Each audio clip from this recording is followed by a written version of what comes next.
নমস্কার বন্ধুরা, আজ চলে এসেছি আরও একটি নতুন ভিডিও নিয়ে। জন্মাষ্টমীর দিন বাড়িতে নিয়ে আসুন এই একটি জিনিস। বাড়ির বাস্তু দোষ দূর হবে, তার সঙ্গে প্রচুর অর্থের প্রাপ্তিও হবে। আসুন বন্ধুরা, জেনে নেওয়া যাক সেই জিনিসটি কী এবং ঠিক কিভাবে বাড়িতে আনতে হবে। তার আগে বলি বন্ধুরা, আপনাদের কাছে একটাই অনুরোধ, আপনারা পুরো ভিডিওটা দেখুন একদমই স্কিপ না করে। আর হ্যাঁ বন্ধুরা, আপনারা যদি আমার চ্যানেলে নতুন হন অবশ্যই করে চ্যানেলটিকে সাবস্ক্রাইব করে পাশে থাকবেন। বন্ধুরা, এবছর কৃষ্ণ জন্মাষ্টমীর উপবাস পালিত হবে 26শে আগস্ট। পূজা অর্চনা হবে। সন্তান লাভের ইচ্ছায় আপনি যদি ভগবান গোপালের পূজা করেন তাহলে আপনার ইচ্ছা অবশ্যই পূরণ হবে। ভাদ্র মাসের কৃষ্ণপক্ষের অষ্টমী তিথিতে শুরু হচ্ছে 26শে আগস্ট ভোর 3:12 থেকে পরের দিন অর্থাৎ 27শে আগস্ট 4:15 শেষ হবে। এবছর জন্মাষ্টমীর সবচেয়ে বিশেষ যোগ হলো সেই নক্ষত্র যেখানে ভগবান শ্রীকৃষ্ণর জন্ম হয়েছিল। এবছর এই নক্ষত্রে জন্মাষ্টমী পালিত হবে, অর্থাৎ রোহিণী নক্ষত্রে পালিত হবে শ্রীকৃষ্ণের জন্মাষ্টমী। জন্মাষ্টমীর পূজার শুভ সময় 26শে আগস্ট রাত 11:15 অর্থাৎ 15 মিনিট পরের দিন অর্থাৎ নবমী তিথিতে গোকুল বৃন্দাবনে পালিত হবে কৃষ্ণ জন্মাষ্টমী। তাই এ বছর 27শে আগস্ট ভগবান শ্রীকৃষ্ণের জন্মদিন পালিত হবে। সেই জন্য বন্ধুরা, অবশ্যই করে আপনারা চাইলে কিন্তু 27শে আগস্ট বাড়িতে জন্মাষ্টমী পালন করতে পারেন। বন্ধুরা, সেই জন্যে জন্মাষ্টমীর সকালবেলায় চেষ্টা করবেন অনেকটা সকালবেলায় ঘুম থেকে উঠে যাওয়ার। সকালবেলা ঘুম থেকে উঠে গিয়েই বিছানাতে বসে প্রথমেই কিন্তু ভগবান কৃষ্ণর নাম স্মরণ করে একটি প্রণাম করে নেবেন। তারপরে বাড়িতে থাকা নানান ধরনের কাজকর্ম অবশ্যই করে নেবেন। কাজকর্ম করে বাড়িঘর একেবারেই পরিষ্কার পরিচ্ছন্ন করবেন, কারণ জন্মাষ্টমীর দিন বাড়িঘর একেবারেই অগোছালো রাখা যাবে না। সেই জন্যে বাড়িঘর অবশ্যই পরিষ্কার পরিচ্ছন্ন করবেন এবং ঠিক তারপরে আপনাদের প্রত্যেকটা ঘর সহ সদর দরজাতে ভালো করে গঙ্গার জল ছিটিয়ে দেবেন। গঙ্গার জল ছেটানো হয়ে গেলে আপনারা কিন্তু তারপরে স্নান করে নেবেন। চেষ্টা করবেন খুবই তাড়াতাড়ি স্নান সারার। স্নান সেরে আপনারা শুদ্ধ বস্ত্র পরে নেবেন। শুদ্ধ বস্ত্র পরে একটুখানি গঙ্গার জল ছিটিয়ে একেবারে শুদ্ধ হয়ে যাবেন। তারপরে চলে যাবেন ঠাকুর ঘরে। ঠাকুর ঘরে গিয়েই কিন্তু সব থেকে প্রথমেই সকল দেবদেবীর উদ্দেশ্য করে একটি প্রণাম করে নেবেন।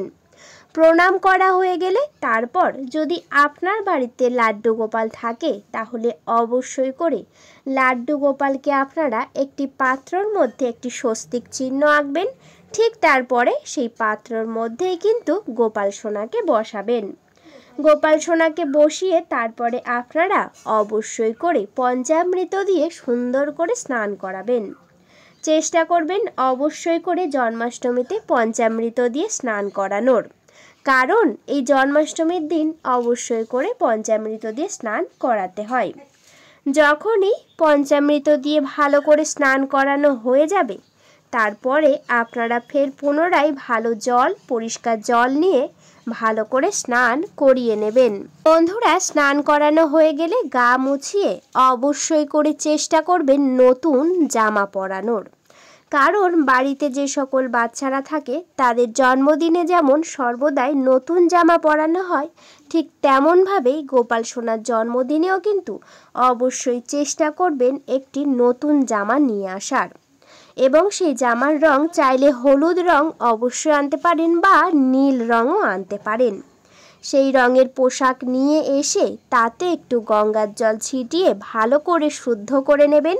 ঠিক তারপরে সেই জামাটি সুন্দর করে লাড্ডু গোপালকে পরিয়ে দেবেন। এবং লাড্ডু গোপালকে জামা পরানোর পর অবশ্যই করে কিন্তু সুন্দর করে শৃঙ্গার করিয়ে দেবেন, কারণ লাড্ডু গোপাল সাজতে বড্ড ভালোবাসে। সেই জন্যে অবশ্যই সুন্দর করে সাজাতে হবে। ভালো করে খুব সুন্দর করে সাজিয়ে পুনরায় আপনারা কিন্তু অবশ্যই সিংহাসনে বসিয়ে দেবেন বা দোলনাতেও বসাতে পারেন।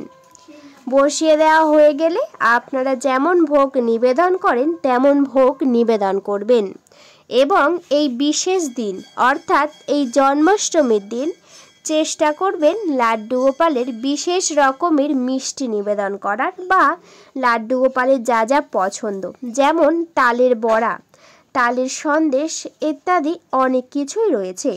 এমন কিছু বানাবেন যাতে তাল থাকে। তালের পায়েসও আপনারা চাইলে বানাতে পারেন। এছাড়াও দুধ দিয়ে মাখন মিষ্টি, অবশ্যই ভালো ভালো মিষ্টি দিয়ে লাড্ডু গোপালকে ভোগ নিবেদন করবেন।